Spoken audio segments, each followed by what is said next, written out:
How's it going, Exile? So I'm sorry it took me so long to get this video out, but there you have it. Finally, this is my full endgame build guide for the Spark spell Totem Infernalist.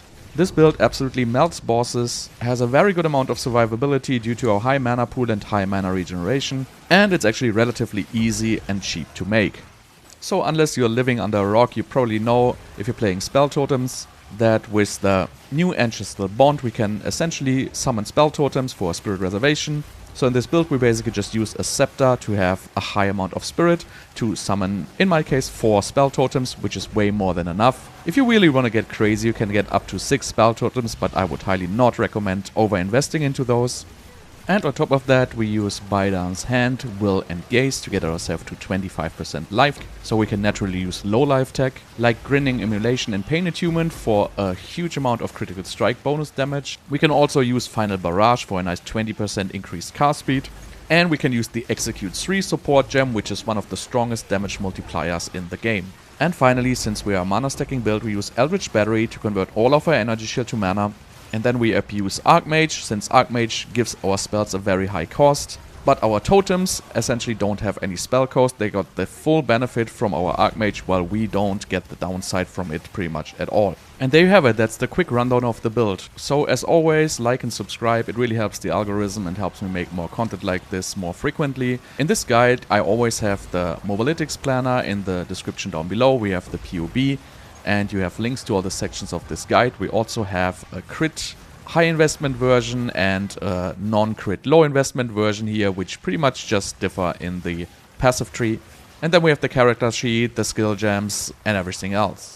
One thing I want to highlight here is there is a bug with totem placement speed. So I have a section in this video which is about the totem placement speed bug. I highly recommend watching this. It's very important for this build. You're going to place your totems much faster than you might think. So highly recommend watching this part as well. And again, thank you so much for watching. We're going to start with the actual guide and we're going into the character sheet. And after that, please make sure to watch the part with the totem placement speed bug as well. Alright, let's take a look at our character sheet real quick here. So we have roughly 1600 life, which is all reserved. We have roughly 7k mana, and we almost have max resistance except for Chaos Rest, you know, something to be fixed at a later point, I guess. Not super important if you ask me. Then we have mana recovery per second, which is actually at 1400. When we're moving, it's actually at 1700. So whenever we're mapping, we have 1700 mana regeneration without Arcane Surge. If we add Arcane Surge, we actually go almost to like 2000 mana regeneration. So this will allow you to sustain a lot of damage as long as you don't get one shot. This is pretty much going to carry you to pretty much all content possible. Then last but not least, in the character sheet, we have 68% movement speed. So because we have the low life tech here, and we have 16% movement speed from the soul core and another 8% from the boots, we actually get to like a value of 68%, which is pretty nice for this stage of the game. And, you know, a character like this. And then for our totem, we are actually sitting at DPS of like 160k unbuffed on our Spark totem. If we actually go for Arcane Surge here, we end up with roughly, what is it, 174. And if we add on top of it our Mana Tempest, we end up with like roughly 220k damage in a boss fight. And keep in mind we can put 4 totems, so that brings us to roughly like 800k to 1 million DPS, which is pretty solid, I would say, for this stage of the game and the amount of investment for this build. So that's just a quick overview of the character sheet. So next up I have an important topic, which is the totem placement speed bug, and after that we're going to go into the regular guide, the skill tree and everything else. So just quickly want to explain the bug with totem placement speed, because this is crucial for this build. So there's basically stuff which gives you totem placement speed. You have the Urgent Totem 3 here, which is a support gem, which gives you 100%. Then you basically have nodes, which give you some totem placement speed, right? There's like some 20-30% here, and there's some here. And then last but not least, you have jewels, which gives you up to 20%. So right now I'm running 0 totem placement speed. So as you can see, placing a totem basically takes forever. This is literally unplayable, right? So You can technically make it better by, you know, assuming, hey, this gives you 100% more Urgent Totem 3, and it does give you 100% more. So as you can see, if I use this, you know, it's a little bit faster, right? But, you know, here comes the tricky part. So this gives you 100%, right? And, you know, just look at the speed.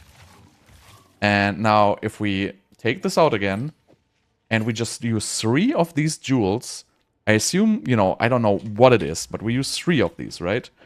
So these have 16, these have 17, 19, and 19. So I assume it's like somewhere above 50% through jewels. So I'm using these 3 jewels now, and now as you can see, I can place my totems lightning fast. And I added 60% through jewels, and I can place my totems at least 3 times as fast as when using Urgent Totems 3. If I remove just a single one of these, you can see my totem placement speed goes directly to shit. So I don't know what this is, but if you take 3 jewels, and you don't have to use diamonds, you can also just use the red jewels, right? The strength ones. If you use 3 ones with 70% or more, probably you have to just reach more than, you know, 55% or something. I don't know the exact percentage. You will figure it out. But if you do this, your totem placement speed is almost as fast as possible, and you have a relatively low investment. So, and just to prove you again that this is really bugged, like, if I take these jewels out again now, and instead I just pass over here to the totem placement speed, like these ones here have 20, 20, and 30, right? So this should be more than what I had with the jewels. So I place these now, and as you can see, my totem placement speed is just ass. It's like really, really slow. So there's something bugged around it, or these jewels like are multiplicative or something. I don't know what it is, but basically what you want to do is you want to place 3 jewels with 70% or more totem placement speed, and you don't want to use urgent totems, and you don't want to use any of these nodes because they simply do nothing. So, you know, TLDR, just use 3 jewels for totem placement speed. Don't use anything else. It's completely bugged. The other stuff doesn't work properly. Alright, taking a look at the gear, please don't be discouraged if you're not in very, very late game yet. My gear is pretty good by now, but I started playing this at level 65, and you don't have to get crazy gear like me. You can get, like, away with like much less gear. And I'm not running anything super crazy, right? I'm not running any ridiculous soul cores. I'm not running Rakia's Flow. I don't have any special charms or anything. So I have good gear, but it's not the best gear, and you know, it's really just a 10 to 15% bonus if you don't have the perfect gear but you have decent gear. So first of all, I want to talk about the wand. So our wand is very important. So you want to have like +5 lightning or +4 spells. Both are good. Try to get critical hit chance, and you want to have the crafted cast speed and gain one here, because it's like simply crazy. Like the cast speed for a wand is like so good. You want to have this mod.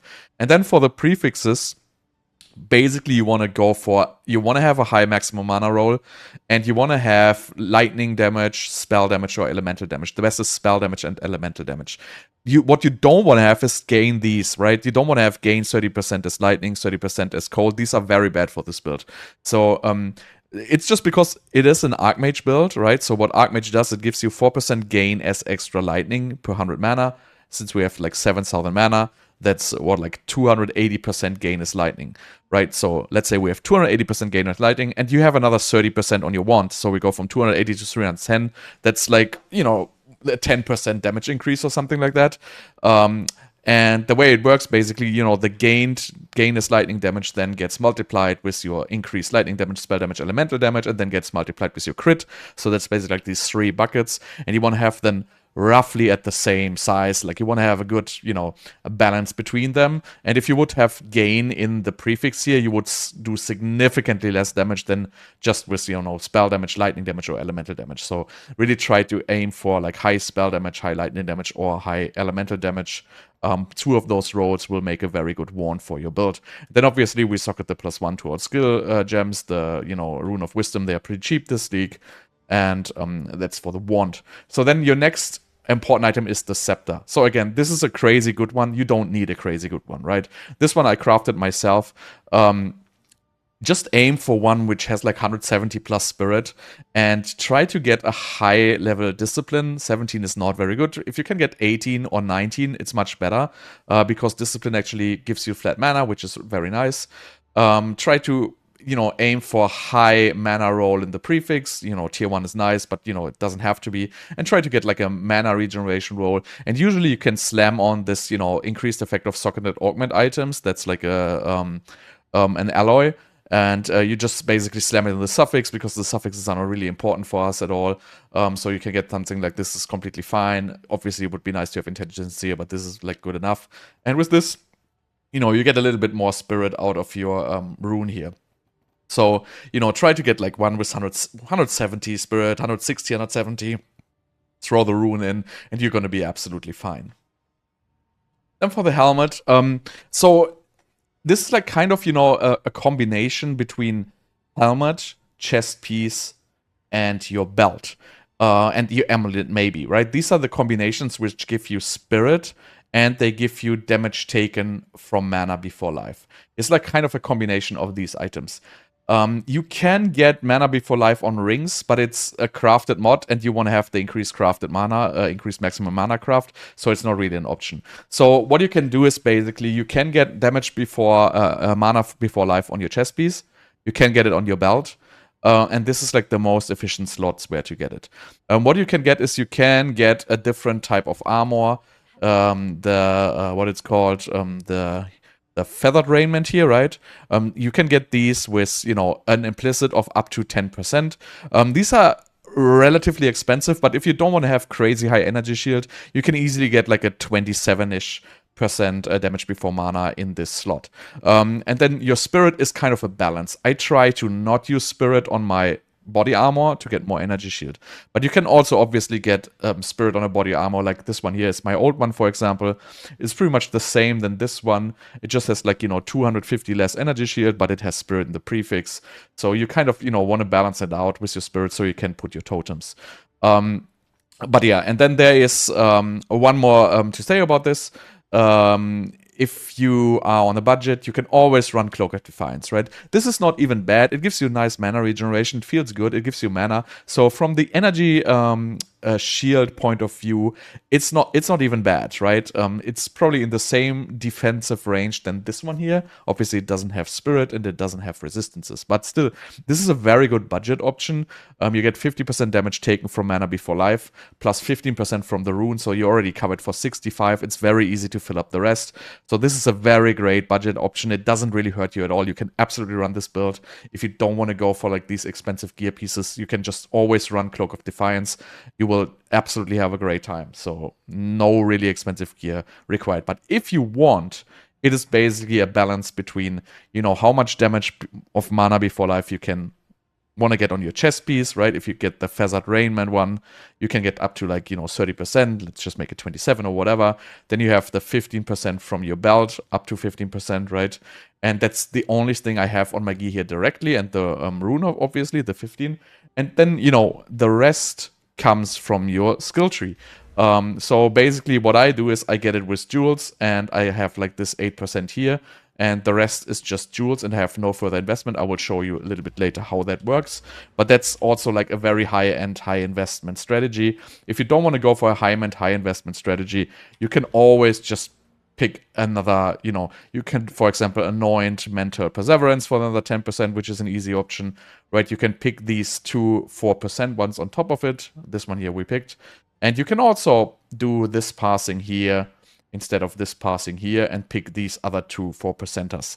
So these are all solid options if you don't, have all the jewels and everything available. So that all just works fine.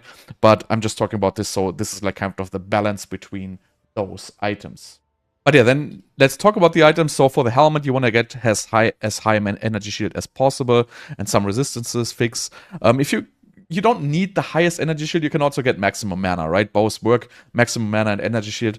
Basically, having a tier 1 maximum mana is a little bit less expensive than having a very high energy shield, so you kind of want to balance it out again.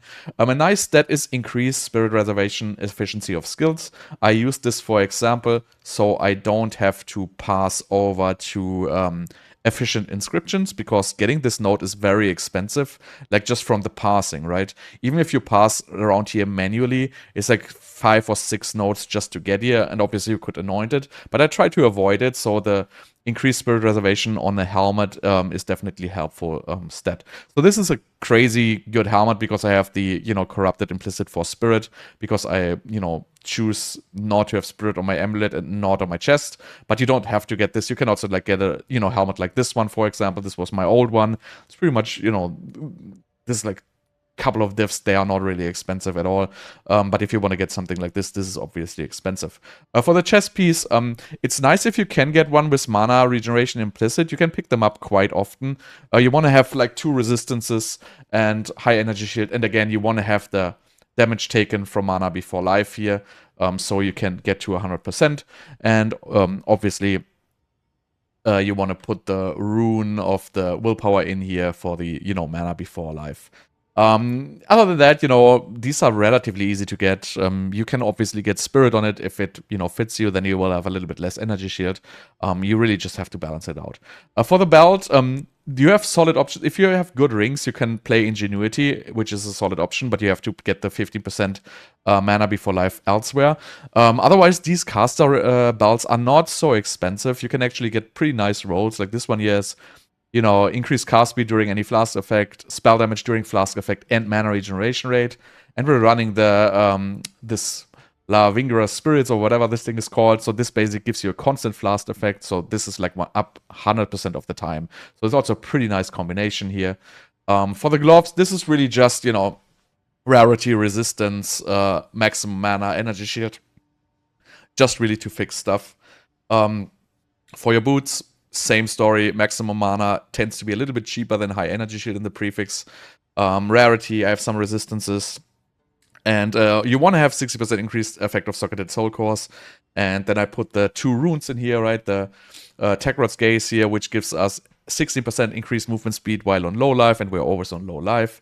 And you get the Forest Rune of the Chase for another 8%. So this gives us a very, very high movement speed. Then for the rings, so you have this Memnonic rings. They are crazy, crazy strong. I don't have a guide how to craft them, but essentially there's an alloy which allows you to, add plus 20% quality on these rings. You have to craft it first, then you have to, put the quality on, then you can, for example, whittle it away, and then you left with like a ring like this. Mine are not perfect, but you can buy these. They're getting more and more available.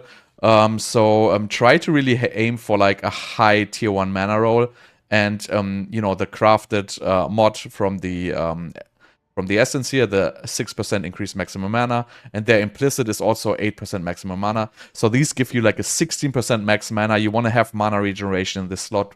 100% is like very, very important to have high mana regeneration on this ring as well. And resistance are obviously bonus. So I mean, this is a pretty good ring. And you want to have like 2 rings in this range. It would obviously be nice to have item rarity on this, but you cannot wish for everything. And then I have a Calandros Touch here, which is just mirroring this. So these rings are actually pretty strong. And then last but not least, for your amulet here, I'm not 100% happy with this, but I should not complain. I also like mostly self-crafted this. So you can get these +4 spell skills, right? Same story. You can get +20 quality on this. Then you can get it to 40% caster modifiers, and then it will increase the 3 level of all spell skills to +4. This is nice, but this is absolutely not mandatory because you're losing out on the mana, right? If you would keep the +3 level of all spell skills and instead put 40% mana in it, and then you would have the 2 mana rolls, right? And possibly even maybe another mana regeneration roll. I think it would be stronger than this one here, but this is still a pretty decent piece, obviously. I'm anointing Gem Enthusiast for 5% more mana, life, and movement speed. I think this is like one of the best anoints for this build. It's also a little bit expensive. Other good anoints for this build is, you can get Mental Perseverance if you still need the mana regeneration. Or also always like some, some crit anoints, just, the usual suspects. You could also obviously anoint Efficient Inscriptions here. It's also relatively expensive though. You can anoint it to health with, Spirit. And yeah, the Scepter, I don't, pretty standard stuff here. We already talked about it. As for the flask, the life flask doesn't matter, like it's just cosmetic, and you know, we have this flask basically just to apply the effect of our belt 100% of the time, and to get a little bit of extra regeneration. For charms, I'm really just using a random freezing charm, a gold charm, and like an ignite charm. I don't even think I need the ignite charm. I have had it like since level 65, and I was simply too lazy to change it. So probably, you know, you would run a stun charm here, most likely. As for a weapon swap, we don't have a weapon swap, so it's all locked in. The reason for that is you could use a chiming stuff. The problem is whenever you place your totems and you would weapon swap, since, you know, my crossbomb runs weapon swap, right? My curse runs weapon swap. It would just despawn your totems all the time, so that's why I'm choosing to not run a weapon swap here and simply run a weapon lock. Alright, let's take a look at the skills. So first of all, I have my Spell Slinger here. Just completely ignore these. These are just for the gem enthusiasts, so I have 10 red support gems. Then we have Discipline. Really try to get a Stoic Scepter with Discipline, because this simply just adds flat mana, and it's very important. Then, you know, our bread and butter is obviously Spell Totem. So mine is a little bit too high from the level. I wanted to have more than 4 totems, but later on I decided, you know, I don't really need more than 4 totems. It's going to be very hard to even afford them with the mana you have. So I do not recommend getting this high of a Spell Totem. You can leave it at like level 15 or 16 or 17. You have to feel, you know, whatever you feel comfortable with, because it costs a little bit less mana, which is actually not a bad thing in this build. Later on, if you get like 7k mana like me and high mana regeneration, it's okay, but I would not recommend putting this high. You don't need the limit of 3 totems. You limit of 2 totems is completely fine. It gets doubled. You will not place more than 4 totems in this build anyway.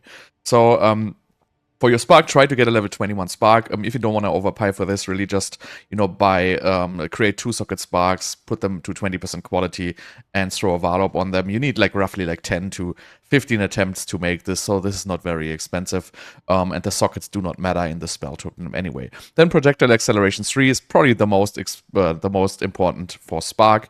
We have a lot of projectile speed, so this basically gives us increased damage. Increased damage is, in this build, the hardest to get. So whatever gives us increased damage, so as you can see, projectile damage, projectile speed also applies to projectile damage. So this is basically, you know, percent damage, same which is on the wand, right? You have percent lightning damage or percent spell damage. So these normal damage boni are not so easy to get in this build, so you want to get as much increased spell damage or, you know, projectile damage, whatever, as possible, because all other damage buckets we basically already have saturated, and this is the hardest one to fill in this build. Then we use Zenith 2. We pretty much always above 90% mana. Then we use Pierce 3. This will basically make it pierce all targets. It feels really good on maps. And last but not least, we run Execute 3, which is one of the highest damage multipliers existing, and since we are permanently low life, this is really a very, very nice synergy. Then we have Elemental Weakness. I don't have a Rakiata's Flow, so I'm using this mainly on boss fights and sometimes on hard rares. You want to have Height and Curse, you want to have Prolonged Duration, you want to have Efficiency too, because it really costs a lot of mana, and remember, our mana is our health pool, so mine already costs like 1800 mana. Without this, it costs like, you know, 2500 or something like that, so I would highly recommend running this. Then I have Curse Ground in here, and last but not least, I'm running Arcane Surge. So you don't have a source of Arcane Surge in this build since you self don't crit. So there's basically 2 ways you can get yourself Arcane Surge, right? You can just put it in the Elemental Weakness, and, you know, whenever you feel like this before a boss fight or whatever, you can just put the Arcane Surge on. And if you have good mana regen, it's not a big deal. Or also, like, you know, just generally, you can keep this up with Arcane Surge. You can keep this up with Elemental Weakness. You don't have to do this, but I recommend it. It's like essentially a free buff, which doesn't really cost you a lot, right? And then we have Frostbomb. This is really just for applying exposure. So you want to have as high as level on this one as possible, because otherwise it limits the monster level. So you want to have this leveled up. And we have Potent Exposure here, we have Cooldown Recovery 2, then we have Efficiency 2, again, we don't want it to be expensive to consume our mana pool. Then I run it with Overabundance 2 and Spell Echo, so it creates 2, and it applies the exposure just a little bit faster. Then we have Archmage. Archmage gives a crazy amount of damage in this build, obviously. Nothing really to do here, really just, you know, you can corrupted for 23% quality. It gives you like 1% extra reservation efficiency if you're really min-maxing like this. And I just put a lightning mastery in here. Then you have blink here. So I'm using a Series Communion, and this is a very expensive support gem. So if you don't have it, it's not a big deal, right? Just don't run this. And you don't have to use Blink, but if you don't run this support gem, basically you have to do a little bit different of a skill tree. So this is kind of, you know, for the very high-end crit version. If you don't play the very high-end crit version, you don't need this. You can just regularly use Blink with your spirit you have. But this is really just for the very high end, where we are actually playing the Grinning Immolation here for 50% more crit damage. And that's why we basically remove one of these reservations here, so we are not considered low life anymore, right? If you don't have this, you can just basically get this, and then you will be low life without this gem. So we're basically using this one time for saving spirit, and the second time to also like get us to low life in a very, very decent way. But yeah, if you don't have this, don't sweat it. You don't have to run this at all. Then we have Mana Remnants. This is also optional, but it helps if you want to speed clear high tier maps, because you can just, you know, pick up the Remnants, and since the effect kicks in 3 seconds later because of the Remnant potency, it's kind of, you know, an additional defense layer which makes you zoom forward faster. You don't have to run this, but it feels good running it. If you don't have the spirit, you know, it's not mandatory, but it feels pretty nice. We have Harmonic Remnants too, and Clarity. Again, if you have the Expo Spirit, you can run the Clarity. If you don't have it, just don't run it. You can also run a Clarity too if you have it. I don't have it, but you know, that's fine. Then we have Mana Tempest. So I pretty much only use this for bosses. I mean, you can use this on maps. The problem is if you use Mana Tempest and after that, you know, you sprint around, for example, like let's say you use Mana Tempest, right? And then you sprint around and then you curse and then you know, you're getting yourself out of mana very fast. So if you want to really use this in a mapping scenario, you have to be relatively disciplined. So what you can do is you can do Mana Tempest and then you can just, you know, spam totems. That's fine, right? This is not going to kill you. You can use Mana Tempest, spam totems. You can also blink, but as you can see, like after one blink already, it gets like a little dicey. So I would not recommend spamming this while on a map. It's more like if you're in a boss fight rotation, right? I put down my curse, I put down my bomb, I have my totems, and then when the boss spawns, I just press Mana Tempest, so my totems get like a, you know, damage boost. And, you know, since the boss dies in like a few seconds, that's basically the only time I still use Mana Tempest. I don't really use it on maps anymore. You can use it on maps if you don't have that much damage, but then just be aware after using Mana Tempest, don't cast any expensive skills and maybe do one blink but not two, not more. Then it's completely fine. But if you spam your mana pool after using Mana Tempest, you're basically gonna get out of mana and then you can die. And then these last two skills are basically just again for the gem enthusiast here. Alright, let's take a look at the passive tree, and we start with the crit version. You can always jump forward, just use the link in the description down below to go to the non-crit version, which is much, much more affordable. So what we're basically doing is we're just choosing like jewel slots, then we're going into the stronger crit nodes, we go into Pain Attunement for more crit damage, Ancestral Bond, so totems work at all. This is the important node, which basically removes the charges requirement from our totems.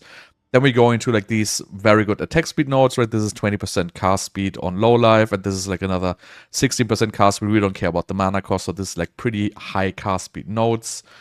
We have in the weapons set 2 here, we have all the exposure. We have curses here, and we have exposure here. We have curses here, and some skill effect duration here.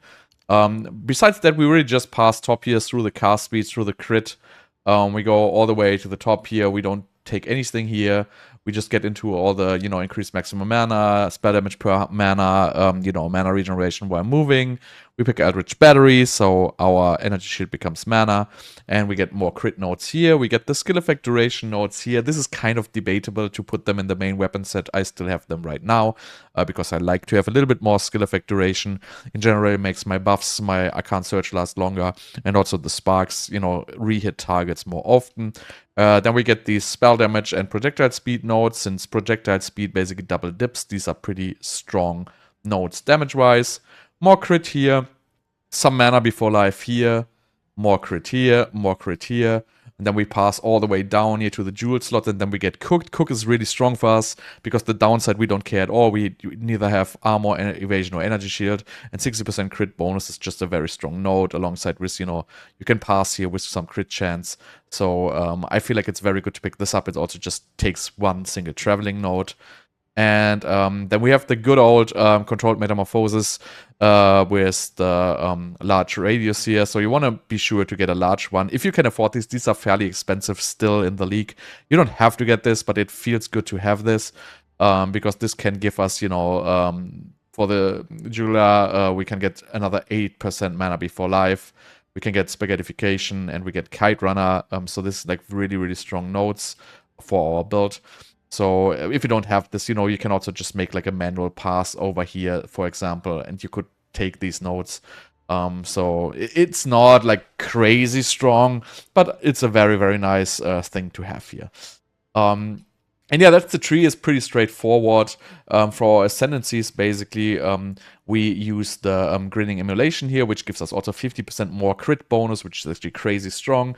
It will ignite us when we deal a critical hit, but we don't deal critical hits. Our totems deal critical hits, so we literally skip this downside.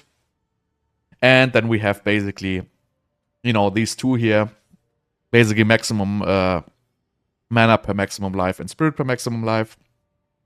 If you're not running the crit version yet, you basically just skip this and you will get this last node. Then you will also be on low life because this one requires an expensive gem. We already talked about it. You will have to get the Serious Communion. I don't know what this was, like 60 or 70 divine. So this is a very expensive gem. If you don't have this yet, I would not recommend running the crit version without this gem. You just spec out of this and you get this. Then you have automatic 75% reserved. You're automatically on low life. But I would really not recommend to play the crit version without this. And then let's take a look at our jewels. So, as I already talked about in the section, there's a bug with totem placement speed. So you want to have more than 50% totem placement speed from your jewels. So I have like these diamonds here. I bought them all, so you know, don't even think you will get them. This is like relatively special to get these. So you have totem placement speed and 4% damages taken from mana before life. So it's difficult to get these stats. You would have to craft a lot of diamonds to get this, but if you really want, you can get it. But so if you look at my totem speed placement speed, right? I'm pretty much, it's not instant, right? But as you can see, like I barely stop.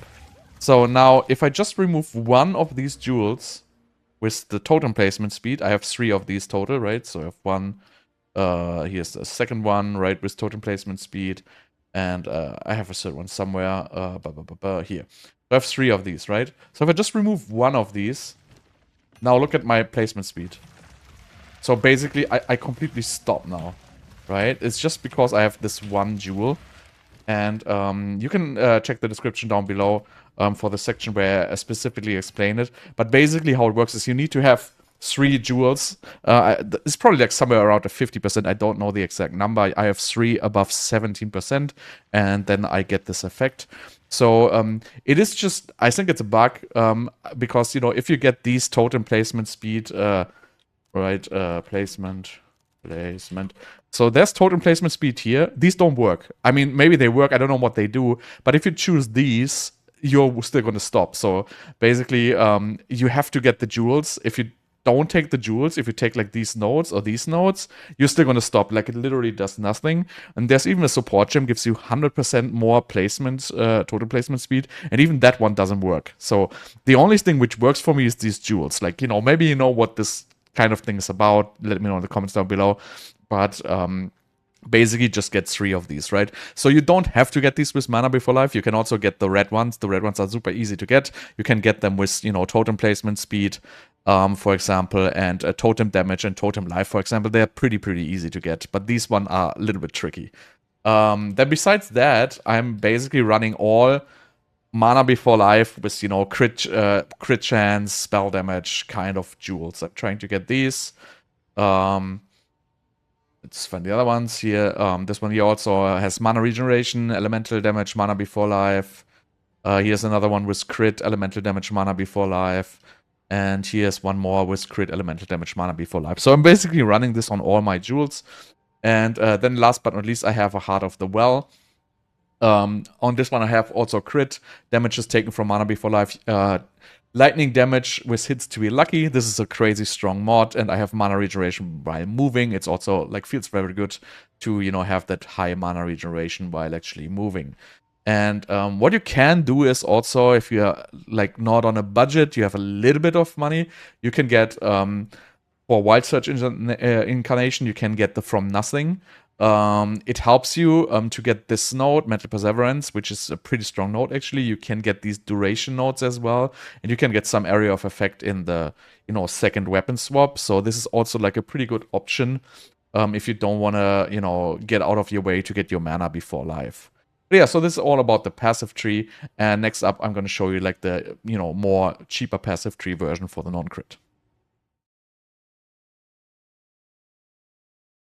So let's look at the non-crit version here. So what we do in the non-crit version is basically we get these three, right? These Biter's Gaze, Will, and Hand. So we are on permanent low life tech. If you don't have the skill points yet, you can just skip these and instead use the Coward's Legacy belt, as we already discussed. Then for the tree, I'm pretty much doing rather the same thing. We pass through here, but instead of crit now, we're basically just getting spell damage. We still have the exposure, we still have the curse stuff here. I'm getting chain in this build because it's a little bit easier to handle. It feels good on maps, and you don't have to rely on the Pierce support to just get coverage on map. Everything else, we still use Eldritch Battery.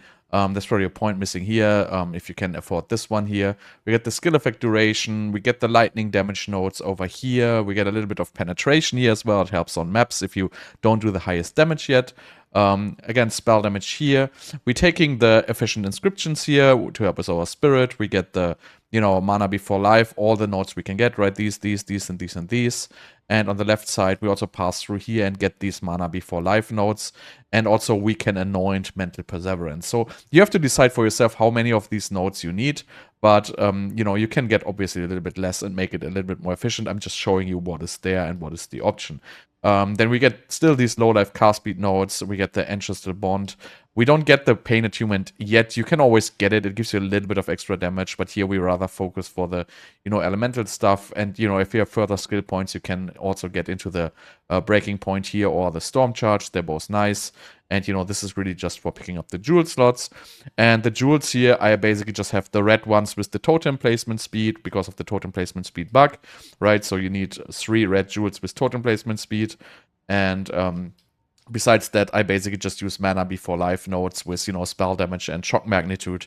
But, you know, if you're like in this stage of the game, you basically just, you know, get some mana before life with some damage, you know, jewels for cheap and get your 3 red jewels with, you know, totem damage and totem placement speed, for example. They're pretty cheap to get. And that is like the non-crit version. It's pretty easy. Again, if you don't have this skill point yet, you just get a Coward's Legacy belt, and you will be on a low life without the last ascendancy point here.